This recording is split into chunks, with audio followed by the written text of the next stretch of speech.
मनुष्य अपने जीवन में जिस तरह के कर्म करता है, वैसे ही उसके कर्म इकट्ठे होते जाते हैं। कुछ लोग यह सोचते हैं कि अगर उनसे बुरे कर्म हो भी गए हैं या फिर जीवन में कुछ गलतियां हो गई हैं, तो वह इन गलतियों को सुधारने के लिए आत्महत्या कर लेंगे और उसके बाद उन्हें इन कर्मों से मुक्ति मिल जाएगी। लेकिन ऐसे लोग यह नहीं जानते कि चाहे कुछ भी कर लिया जाए, कर्मों का फल तो भोगना ही पड़ता है। क्योंकि कर्म अपने कर्ता का पीछा करता है और समय आने पर अच्छा या बुरा फल भी उसको मिलता है। आज की इस कहानी से हमें पता चलेगा कि मनुष्य को अपने पिछले जन्म का कर्म कर्म का कर्ज भी चुकाना पड़ता है। अब देर ना करते हुए आज की कहानी शुरू करते हैं। प्राचीन समय की बात है, शहर से कुछ दूरी पर जंगल में एक आश्रम में एक महात्मा रहते थे। वह महात्मा बहुत ही पहुंचे हुए ज्ञानी महात्मा थे। उन महात्मा से लोग दूर दूर से ज्ञान लेने आते थे। एक दिन महात्मा अपने शिष्यों को उपदेश दे रहे थे। तभी एक शिष्य ने खड़े होकर महात्मा से पूछा, गुरुजी, मैं यह जानना चाहता हूँ कि क्या मनुष्य को पिछले जन्म का कर्ज भी चुकाना पड़ता है और मृत्यु के बाद मनुष्य की आत्मा अपने साथ क्या क्या लेकर जाती है, और वह सभी चीज़ें मनुष्य की मौत के बाद उसे कैसे प्रभावित करती हैं। तब महात्मा ने उसकी बातें सुनकर कहा, बेटा, यह बात सच है कि मनुष्य को पिछले जन्म का कर्ज भी चुकाना पड़ता है और मृत्यु के बाद भी कुछ ऐसी चीज़ें होती हैं जो आत्मा के साथ ही रहती हैं और उसका प्रभाव मनुष्य के अगले जन्म पर भी पड़ता है। फिर महात्मा ने कहा, आज मैं तुमको इसी के बारे में एक कहानी सुनाता हूँ। अगर तुम इस कहानी को ध्यान से सुनोगे तो तुम्हें तुम्हारे सभी प्रश्नों का उत्तर मिल जाएगा। फिर महात्मा ने कहा, प्राचीन समय की बात है। एक गांव में शिवचरण नाम का पंडित अपनी पत्नी साधना के साथ रहता था। शिवचरण बहुत ही गरीब परिवार में पैदा हुआ था।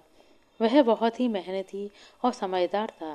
जब वह गरीब था तब उसे धन की ज़्यादा इच्छा नहीं थी, पर उसकी मेहनत के कारण जैसे जैसे उसके पास धन आने लगा, तब वह दिन रात धन बढ़ाने की चिंता में डूबा रहता। उसकी पत्नी साधना भी बहुत लालची थी। आप तो जानते ही हैं कि पैसों की इच्छा पैसा आने के साथ साथ बढ़ती चली जाती है। अब शिवचरण भी दिन रात यही सोचता कि उसे कोई ऐसा रास्ता मिल जाए जिससे उसके पास बेशुमार धन हो जाए। जब शिवचरण गरीब था तो पैसों को हाथ का मैल समझता था और हमेशा कहता था कि दौलत का क्या है, वह तो आती जाती रहती है। जब वह गरीब था तो वह भगवान को भी बहुत मानता था, लेकिन समय बीतने के साथ साथ धन के लालच ने उसके सभी गुणों को खत्म कर दिया। धन के लालच ने उसकी अंतरात्मा तक को मार दिया। गरीबी के दिनों में जब भी शिवचरण के घर कोई साधु महात्मा आते तो वह उनको देखकर बहुत प्रसन्न होता था और बड़े प्रेम से उनकी सेवा करता था। लेकिन अब उनको देखकर बिल्कुल भी खुश नहीं होता और बेमन से उनको भोजन कराता है। एक बार शाम का समय था। शिवचरण के घर एक महात्मा आए। उन्होंने शिवचरण से कहा, बेटा, मैं एक मुसाफिर हूँ और मुझे आगे काशी जाना है, लेकिन रात का समय हो गया है और मैं तुम्हारे घर पर रात गुजारना चाहता हूँ। बहुत उम्मीद लेकर मैं यहाँ पर आया हूँ। उस महात्मा के चेहरे पर बहुत चमक थी और उनकी वाणी मिठास से भरी हुई थी। शिवचरण ने सुना तो उसने महात्मा को प्रणाम किया और कहा, बाबा, साधु संतों की सेवा करना तो मेरा कर्तव्य है। तब महात्मा ने मुस्कुराते हुए कहा, बेटा, इस युग में भक्ति भाव से सेवा करने वाले मनुष्य बहुत कम मिलते हैं। ऐसा महसूस होता है जैसे कलयुग में सब कुछ खत्म हो गया है। महात्मा के मुंह से अपनी तारीफ सुनकर शिवचरण बहुत खुश हुआ। उसने महात्मा से कहा, बाबा, अगर हम आप जैसे महात्मा की सेवा नहीं करेंगे तो हमारा मनुष्य होने का क्या फायदा। यह बोलकर शिवशरण महात्मा को अपने घर के अंदर ले गया और बड़े सम्मान के साथ उन्हें बिठाया और बड़े प्रेम से उनको भोजन कराया। उन दिनों शिवचरण दान पुण्य के खिलाफ था, लेकिन उन महात्मा की वाणी में कुछ ऐसी बात थी कि उसके विचार पल भर में बदल गए। ऐसा लगा जैसे बंजर धरती फिर से हरी भरी हो गई हो। उसकी सेवा से महात्मा का दिल बहुत खुश हुआ। शिवचरण और महात्मा रात भर परमात्मा की बातें करते रहे। तभी शिवचरण ने महात्मा से पूछा, बाबा, आप साधु क्यों बने। महात्मा ने हंसते हुए कहा, बेटा, मैं बूढ़ा हो गया हूँ। अब सारी जिंदगी दुनियादारी में थोड़ी ही फंसा रहूंगा। कुछ परमात्मा को भी याद करना पड़ेगा। परमात्मा की कृपा से मैंने बहुत तरक्की की है। अपने जीवन में बहुत धन कमाया। मेरे 3 पुत्र हैं और एक पुत्री है। मैंने अपनी सारी दौलत अपने बच्चों को बांट दी, इसलिए अब मैं काशी जा रहा हूँ। अपना बाकी समय मैं वहीं पर बिताऊंगा। शिवचरण बड़े ध्यान से महात्मा को देखता रहा और फिर बोला, बाबा आपने अपना सब कुछ बच्चों को दे दिया या फिर अपने लिए भी कुछ रखा है? शिवचरण की बातें सुनकर महात्मा ने कहा, बेटा, मेरे हाथ में जो पोटली है, इसमें मैंने 500 सोने के सिक्के रखे हैं। सफ़र में कभी कभी पैसों की ज़रूरत भी पड़ जाती है। इसी तरह बातें करते करते महात्मा को नींद आ गई। लेकिन महात्मा की बातें सुनकर शिवचरण की नींदें उड़ गई थीं। यह सभी बातें उसकी पत्नी साधना भी सुन रही थी। सोने के सिक्कों की बातें सुनकर दोनों का भक्ति भाव खत्म हो गया। रात का पहला पहर खत्म हो चुका था। शिवचरण बार बार महात्मा की पोटली की तरफ देख रहा था और मन ही मन सोच रहा था कि यह पोटली मेरी कैसे हो सकती है। उसका लालच जाग गया था, लेकिन उसकी अंतरात्मा इस बुरे कर्म को करने से रोक रही थी। लेकिन उसका मन सोने के सिक्कों को हासिल करने में अटक गया। कुछ समय तक दोनों पति पत्नी यही बात सोचते रहे। फिर कुछ देर के बाद साधना ने कहा, आप इतनी गहरी सोच में क्यों डूबे हैं? क्या आप भी वही सोच रहे हैं जो मेरे मन में है? फिर साधना ने कहा, हमने इस साधु की बहुत सेवा की है, बदले में हमें कुछ ना कुछ अवश्य मिलना चाहिए। अपनी पत्नी की बातें सुनकर शिवचरण ने कहा, मैं यही सोचकर परेशान हो रहा हूँ। हमारा फर्ज है महात्मा की सेवा करने का, लेकिन अगर हम इनके पैसों को लूट लेंगे तो यह बहुत बड़ा पाप होगा। हमें ऐसा नहीं करना चाहिए। तब उसकी पत्नी ने कहा, आप किस तरीके की बातें कर रहे हैं? यह महात्मा तो बहुत बूढ़ा हो गया है। क्या पता कब इसकी मृत्यु हो जाए। और वैसे भी यह अपना अंतिम समय बिताने के लिए काशी जा रहा है। आप अपने मन की बात सुनो और सोने के सिक्के ले लो। मुझे लगता है कि परमात्मा भी यही चाहता है। तभी तो परमात्मा ने महात्मा को हमारे पास भेजा है। जो बात हमें नहीं बतानी चाहिए थी, वही बात महात्मा ने हमें बता दी। शिवचरण साधना की बातें सुनकर सोचने लगा और फिर कुछ देर बाद बोला, लगता है तुम बिल्कुल ठीक कह रही हो। शिवचरण ने महात्मा की पोटली उठाई, लेकिन उसके हाथ पर कांप रहे थे। उसकी अंतरात्मा ने एक बार फिर से उसे रोकने की कोशिश की, लेकिन उसके मन पर लालच का पर्दा था। लालच ने उसे दबा दिया। फिर दोनों पति पत्नी ने पोटली खोली और उसमें से सोने के सिक्कों को निकाल लिया और उनकी जगह लोहे के सिक्कों को रख दिया। अगले दिन महात्मा सुबह सुबह जाने के लिए तैयार हो गया, लेकिन शिवचरण का हृदय अभी भी डर रहा था। वह यह सोचकर डर रहा था कि कहीं महात्मा को शक ना हो जाए। इसी सोच के कारण उसका चेहरा पीला पड़ गया था। लेकिन महात्मा को इस बात की कोई खबर नहीं थी। वह तो हंसते हुए बातें कर रहे थे और उन दोनों को सेवा के लिए धन्यवाद दे रहे थे। ऐसी नीच हरकत करने के बाद शिवचरण ने उदास स्वर में कहा, बाबा, मेरी कोई संतान नहीं है। कृपया भगवान से प्रार्थना करना कि हमारे घर में संतान हो जाए। हमने बहुत पाप किए हैं, इसलिए हमारी प्रार्थना का कोई असर नहीं होता। लेकिन आप तो बहुत बड़े महात्मा हैं, भगवान आपकी बात जरूर सुनेंगे। तब महात्मा ने मुस्कुराते हुए कहा, बेटा, यह तो परमात्मा को पता है कि वह मेरी बात सुनेगा या नहीं, लेकिन मैं तुम्हें आशीर्वाद देता हूँ कि भगवान तुम्हारे घर में संतान जरूर देगा। यह बोलकर महात्मा वहाँ से चले गए। महात्मा की बातें सुनकर शिवचरण को ऐसा महसूस हुआ कि जैसे उसके सर से कोई बोझ उतर गया हो। लेकिन वह पति पत्नी चोरी के इल्जाम से बच नहीं सकते थे। यह बात शिवचरण भी अंदर से महसूस कर रहा था। वह यह सोचकर डर रहा था कि कहीं चोरी की बात महात्मा को पता न चल जाए। लेकिन चोरी एक ना एक दिन जरूर जाहिर होती है, क्योंकि कर्म का फल एक ना एक दिन तो मिलना ही था। उधर महात्मा वहां से चलकर काशी जा पहुंचे। वहां पहुंचकर वह बहुत खुश हुए, क्योंकि वहां पर बहुत सारे साधु संत थे। रात के समय महात्मा संतों के साथ आश्रम में सो गए। महात्मा सुबह उठे और उन्होंने रसोइये को बुलाकर कहा, मैं यहाँ आने वाले श्रद्धालुओं के लिए लंगर लगाना चाहता हूँ। यह मेरी इच्छा है जो मैं पूरी करना चाहता हूँ। कृपया मुझे बताओ कि इन सब पर कितना खर्चा आएगा। तब रसोइये ने हिसाब लगाकर कहा, बाबा, इन सब पर लगभग 500 सोने के सिक्के लगेंगे। क्या आपके पास इतने सिक्के हैं? महात्मा ने उसकी बातें सुनकर कहा, ठीक है, तुम इस बात की चिंता मत करो और कल खाने के लिए सभी लोगों के लिए इंतजाम करो। यह कहकर महात्मा स्नान करने चले गए। अगले दिन महात्मा के कहे अनुसार रसोइये ने सबके लिए खाने का इंतजाम किया। खाने के बाद महात्मा ने सबको कपड़े और अनाज भी दान में दिया। यह देखकर सभी लोग बहुत खुश हुए और बोले, महात्मा जी इतने गरीब होने के बाद भी कितने दयावान हैं। जिन लोगों के पास बहुत पैसा होता है, वह सिर्फ दिखावे के लिए अपना धन लुटा देते हैं, लेकिन धर्म के कामों में कभी भी एक पैसा खर्च नहीं करते। यह महात्मा एक नेक दिल इंसान है, जिन्होंने गरीबों को खाना खिलाना अपना धर्म समझा और धर्म के सामने पैसों को महत्व नहीं दिया। अपनी तारीफ सुनकर महात्मा बहुत खुश हुए। जब शाम का समय हुआ तब महात्मा ने अपने कमरे का दरवाज़ा बंद किया और पोटली को खोलकर देखा। जब महात्मा ने पोटली में लोहे के सिक्कों को देखा तो वह घबरा गए। उन्हें ऐसा लगा जैसे वह कोई भयानक सपना देख रहे हों। महात्मा को अपनी आंखों पर विश्वास नहीं हो रहा था। महात्मा ने बार बार अपनी आंखें बंद करके देखा, पर सिक्के लोहे के ही थे।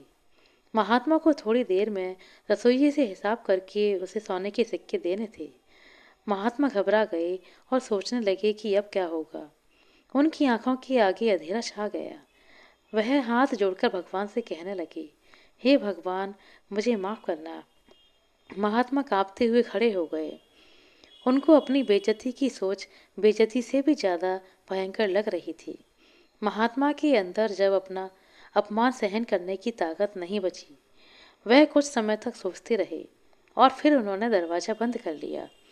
दरवाज़ा बंद करते ही महात्मा को ऐसा महसूस हुआ कि जैसे उनकी उम्मीदों के दरवाजे भी बंद हो गए हों। उन्हें बहुत निराशा हुई। महात्मा का चेहरा सफ़ेद पड़ गया था। दिल की धड़कन तेज होने के कारण उनकी मृत्यु हो गई। जहाँ सुबह इतनी सुखमय थी, वहाँ किसी को नहीं पता था कि शाम इतनी दुख भरी होगी। कुछ ही समय के अंदर यह खबर चारों तरफ फैल गई। उसके बाद रसोइये ने ही महात्मा का अंतिम संस्कार किया और फिर भगवान का नाम लेकर अपने काम में लग गया। महात्मा तो चले गए, लेकिन उनका आशीर्वाद अभी भी जीवित था, जो उन्होंने शिव शरण और उसकी पत्नी को दिया था। 1 वर्ष के बाद में शिव शरण के घर बेटे का जन्म हुआ। इस मौके पर शिव शरण बहुत खुश हुआ। उसे ऐसा महसूस हुआ कि जैसे सारी दुनिया की दौलत उसे मिल गई हो। उसे ऐसा लगा जैसे उसके घर में रोशनी आ गई हो। घर में बेटे के जन्म के उपलक्ष्य में उसने पूरे गांव को खाना खिलाया। उस दिन शिव शरण ने दिल खोलकर अपना धन खर्च किया, पैसों को पानी की तरह बहाया और अपने बेटे का नाम सुंदर रखा। सुंदर शुरू से ही समझदार और भगवान को मानने वाला था। वह इतना तेज था कि सारे गांव वाले उसे देखकर हैरान होते थे और हमेशा यही कहते थे कि यह अपने खानदान का नाम रोशन करेगा। शिवचरण यह सारी बातें सुनकर बहुत खुश होता था और इसी तरह से 7 साल बीत गए। सुंदर को पढ़ने के लिए आश्रम में भेजा गया। वहाँ भी सभी लोग उसको बहुत प्रेम करते थे। सुंदर पढ़ाई में बहुत तेज था। शिवचरण अपने बच्चे की तारीफ सुनकर बहुत खुश होता और भगवान को इस बात के लिए धन्यवाद देता। लेकिन कभी कभी शिवचरण को महात्मा के साथ किए धोखे की बात याद आ जाती तो वह परेशान हो जाता और घबरा जाता, और इसी बात के लिए उसे बार बार अपने ऊपर गुस्सा आता था। वह इसी सोच के कारण दुखी रहता और मन ही मन कहता कि मेरी बुद्धि कितनी भ्रष्ट हो गई थी जो मैंने इतना बुरा कर्म किया। लेकिन गया हुआ समय तो वापस नहीं आ सकता था। फिर भी उसने कुछ सोचकर 500 सोने के सिक्के लाल कपड़े में लपेटकर बक्से में रख दिए और यह फैसला किया कि वह सिक्के महात्मा को वापस कर देगा। उसके बाद उसने महात्मा जी को ढूंढना शुरू किया। शिवचरण ने महात्मा की काफ़ी तलाश की, लेकिन महात्मा नहीं मिले। इसी तरह काफ़ी समय बीत गया। शिवचरण उस घटना को तो भूल गया, लेकिन सोने के सिक्के अभी तक लाल कपड़े में लपेटे हुए बक्से में रखे थे। समय गुजरता गया। सुंदर अब 22 साल का हो गया था, लेकिन उसको एक खतरनाक बीमारी हो गई थी। सुंदर की बीमारी में काफ़ी पैसा खर्च हो रहा था। फिर एक दिन शिवचरण अपनी पत्नी साधना और सुंदर को साथ लेकर काशी रवाना हो गया। वहां पहुंचकर वह एक आश्रम में रुकी। वहां जाकर शिवचरण को पता चला कि सुंदर का व्यवहार साधुओं की तरह हो रहा है। सुंदर अपना ज़्यादातर समय साधुओं के साथ ही बिताता था और जब भी सुंदर को कोई दुखी या परेशान व्यक्ति नजर आता तो वह उसकी मदद जरूर करता। यह देखकर शिवचरण बहुत परेशान हो गया, लेकिन वह कुछ नहीं कर सकता था क्योंकि सुंदर उसका इकलौता बेटा था। उसका चेहरा देखकर शिवचरण का गुस्सा बिल्कुल शांत हो जाता था। शिवचरण बहुत सोचता था, लेकिन सुंदर के इस व्यवहार का कारण उसे समझ में नहीं आया। फिर एक दिन शाम के समय सुंदर अपने आश्रम में वापस आ रहा था। रास्ते में उसे एक बूढ़ा आदमी रोता हुआ मिला। सुंदर ने उससे पूछा, बाबा आप क्यों रो रहे हैं? तब उस बूढ़े आदमी ने कहा, बेटा मुझे बताने में शर्म आ रही है, लेकिन अगर तुम फिर भी जानना चाहते हो तो सुनो। मैं आज आत्महत्या करने के लिए जा रहा हूँ, क्योंकि मुझे बहुत नुकसान हुआ है और इस कारण मेरे सर के ऊपर काफ़ी कर्जा बढ़ गया है। तब सुंदर ने उसकी बात सुनकर कहा, बाबा, यह तो छोटी सी बात है। सुंदर की बातें सुनकर बूढ़े आदमी ने रोते हुए कहा, बेटा, मुझे अपना कर्ज चुकाना है। अगर मैं अपना कर्ज नहीं चुका सका तो मेरे पास आत्महत्या के अलावा और कोई चारा नहीं है। बूढ़े आदमी की बातें सुनकर सुंदर थोड़ी देर चुप रहा। फिर सुंदर ने उससे पूछा, आप मुझे बताओ कि आपको कितने पैसों की ज़रूरत है। जब व्यक्ति निराश हो जाता है तो उसे हर कदम पर उम्मीद जरूर नजर आती है। बूढ़े व्यक्ति ने थोड़ी देर हिसाब लगाया और कहा, बेटा, मेरे ऊपर 500 सोने के सिक्कों का कर्जा है। सुंदर ने थोड़ी देर सोचा, फिर बोला, बाबा, आप चिंता मत करो। आप यहीं गंगा के किनारे मेरा इंतजार करो। मैं थोड़ी देर में वापस आता हूँ। मैं आपके लिए सोने के सिक्के कहीं ना कहीं से जरूर लेकर आऊँगा। तब बूढ़े व्यक्ति ने उससे कहा, बेटा, यहाँ पास में एक धर्मशाला है, तुम वहीं पर आ जाना। उसी समय सुंदर वापस अपने आश्रम में पहुंचा। उसका मन बहुत बेचैन हो रहा था। वह चाहता था कि जल्दी से बूढ़े व्यक्ति की परेशानी खत्म हो जाए। उस समय वह सोच रहा था कि बूढ़े आदमी की मदद करना उसका फर्ज है। उस समय आश्रम में उसके माता पिता नहीं थे। उसने अंदर देखा तो उसके माता पिता का बक्सा पड़ा हुआ था और उसमें ताला लगा था। सुंदर ने एक पत्थर से ताले को तोड़ दिया, फिर बक्से में से कुछ ढूंढने लगा, लेकिन वहां कुछ नहीं मिला। सुंदर थोड़ा निराश हो गया, लेकिन फिर उम्मीद के कारण उसने एक बार फिर से बक्से के कपड़े बाहर निकाले। तब उसे एक लाल कपड़ा नजर आया। सुंदर ने कांपते हाथों से उस कपड़े को खोला। कपड़े को खोलते ही उसे सोने के सिक्के नजर आए। सुंदर यह देखकर बहुत खुश हुआ। यह वही सोने के सिक्के थे जो शिवचरण ने उस महात्मा से चोरी किए थे। जब सुंदर ने सिक्कों को गिना तो वह 500 ही निकले। सुंदर ने खुश होकर सिक्कों को अपनी जेब में रखा और कपड़े को वापस संदूक में रख दिया और खुशी खुशी बूढ़े बाबा के पास चला गया और सोने के सिक्के बाबा को दे दिए। मित्र, सभी मनुष्यों को पिछले जन्म का कर्जा वापस करना ही पड़ता है।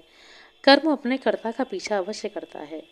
वह बूढ़ा बाबा कोई और नहीं बल्कि वह रसोइया था जिसने उन महात्मा के लिए लंगर का इंतजाम किया था।